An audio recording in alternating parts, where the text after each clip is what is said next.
श्री शिवाय नमस्तुभ्यम। दोस्तों, इस पूरे सावन के महीने में आपको भगवान शिव जी के मंदिर से ये दो चीज़ ज़रूर लेकर आनी चाहिए, क्योंकि दोस्तों अगर आप भगवान शिव जी के मंदिर इस सावन के महीने में जाते हैं और ये दो चीज़ अपने साथ में लेकर नहीं आते हैं तो आप ये मानकर चलिए कि आप अपना आशीर्वाद भगवान शिव जी के ही मंदिर में छोड़ कर आएंगे। इसलिए दोस्तों इस वीडियो को एक बार पूरा देख लेना ताकि आप लोग भी इस सावन के महीने में ये दो चीज़ अपने घर अपने साथ में मंदिर से ज़रूर लेकर आएँ। तो आखिर वो कौन सी चीज़ है ये जानते हैं हम लोग इस वीडियो में। दोस्तों सबसे पहली चीज़, आप सभी लोग जानते हैं कि सावन का महीना पूरा भगवान शिव जी का ही महीना होता है। इस महीने में हम भगवान शिव जी को बहुत आसानी से प्रसन्न कर सकते हैं और ये बात भी आप सभी लोग अच्छे से जानते होंगे कि और महीने में हम भगवान शिव जी पर 1 लोटा जल चढ़ाते हैं, पर जब सावन का महीना आता है तो हम 2 लोटा जल चढ़ाना शुरू करते हैं। उसका कारण क्या होता है?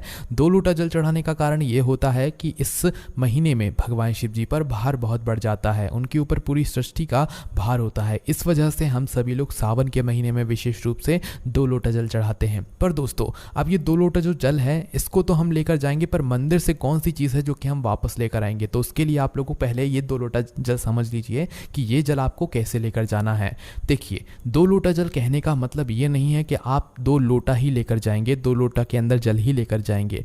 आप लोग 1 लोटा और 1 पात्र लेकर जा सकते हैं, 1 लोटा या 1 कटोरी लेकर जा सकते हैं। कहने का मतलब है कि आपको किसी 2 पात्रों में जल लेकर जाना है। आप 1 लोटा ले लो, 1 लोटा तो सबके पास होता ही होता है, और इस जल को आपको अपने ही घर के परिंदे से मतलब घर के रसोई घर में से भरना है, ठीक है, क्योंकि वहाँ पर आपके पितरों का स्थान होता है। तो आपको अपना 1 लोटा जल वहाँ से भरना है। उसके बाद में जो दूसरा पात्र है, चाहे वह कटोरी हो चाहे कोई और दूसरा पात्र हो, उसे भर लेना है, ठीक है। दोनों ही पात्रों को भरकर आप लोगों को अपने घर से इन दोनों पात्रों को एक के ऊपर एक रख कर निकलना है। कैसे निकलोगे? अपने सीधे हाथ के हथेली में अपना पहला लोटा पकड़ना, लोटा पकड़ने के बाद जो दूसरा पात्र है, चाहे वह कटोरी हो चाहे कोई और पात्र हो, उसे अपने लोटे के ऊपर रख लेना। भरा हुआ जल होना चाहिए, ठीक है।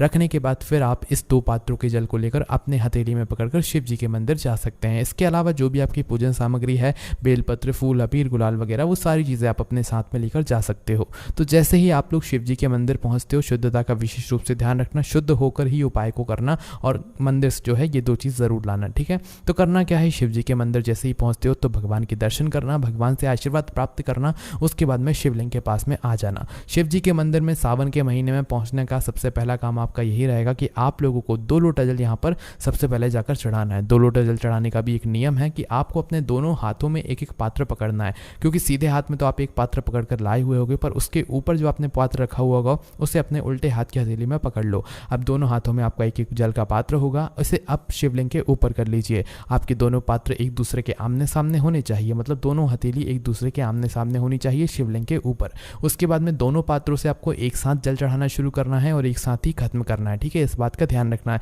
एक-एक करके नहीं चढ़ाना है, एक साथ दोनों हाथों से जल चढ़ाना शुरू करना है शिवलिंग के ऊपर, एक साथ ही जो है पूर्ण करना है। उसके बाद में जैसे ही जल चढ़ जाता है भगवान का 2 मिनट बैठकर जाप करना, ओम नमः शिवाय या पंचाक्षर मंत्र, षडाक्षर मंत्र या महामृत्युंजय मंत्र या श्री शिवाय नमस्तुभ्यम, जिसका आपको मंत्र का जाप करना है, किसी एक मंत्र का 2 मिनट बैठकर जाप कीजिएगा। अब दोस्तों बात आती है कि कौन सी वो चीज़ है जो कि हमें सावन के पूरे महीने में भगवान शिव जी के मंदिर से वापस लानी है। तो दोस्तों वो चीज़ है शिव जी की शिवलिंग पर चढ़ा हुआ जल।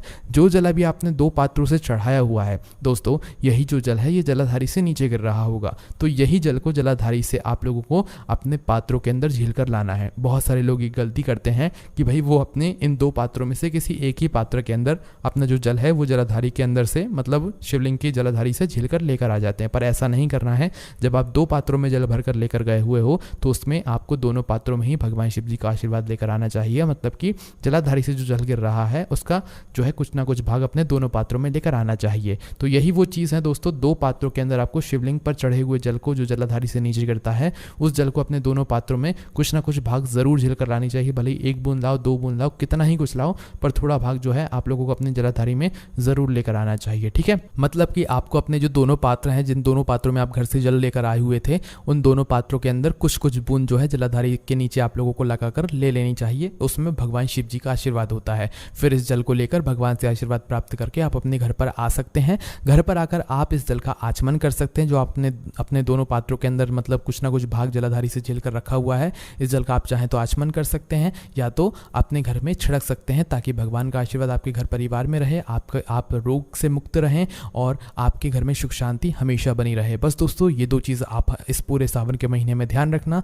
दोनों पात्रों के अंदर जलाधारी से गिरता हुआ जल को आपको ज़रूर झेल कर लाना है। भगवान का आशीर्वाद सदैव आपके ऊपर रहेगा। बाकी दोस्तों इस सावन के महीने में आप और क्या नया करना चाहते हैं और आपके मन में जो भी प्रश्न है उसे आप हमसे कमेंट करके पूछ सकते हैं। ओम नमः शिवाय, जय भोले बाबा, श्री शिवाय नमस्तुभ्यम।